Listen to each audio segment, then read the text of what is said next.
Ассаламу алейкум достар. Бүгін мен сіздерге YouTube каналымыздан телефон арқылы жүктелген видеомызды қалай өшіретінін көрсететін боламын.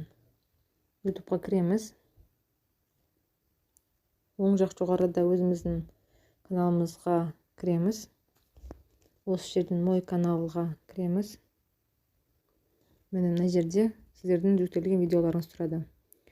Осы видеолардың ішінен бір видеоны өшіру керек болды. Әлде енді жүктелген видеоны толық жүктелгенге дейін жартылай жүктелсе де соны өшіретін жағдай болады. Кейде соны өшіргілеріңіз келсе, мына жерде управление видеоға кіреміз. Мына жерде мен қазір мынаны сіздерге көрсету үшін жүктедім. Бірақ бұл видеоны мен қазір өшіруім керек. Ол үшін жоғары жақта оң жақта 3 нүктені басамыз.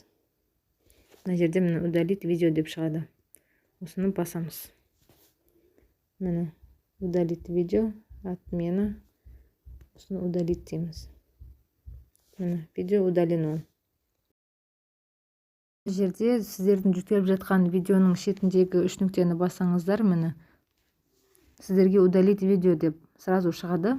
Ал егер оның алдына жүктелген видеоларыңызды егер өзгерткілеріңіз келсе, өшіргілеріңіз келсе, ол төмендегі видеолар, оның шетіндегі 3 нүктені бассақ, мынандай басқаша терезе шығады. Бұл жерде удалить бар, изменить бар. Өздеріңіз қалағанын баса аласыздар осы жерден. Екеуінің айырмашылығы осында. Бізге мына видеоны өшіру керек болады.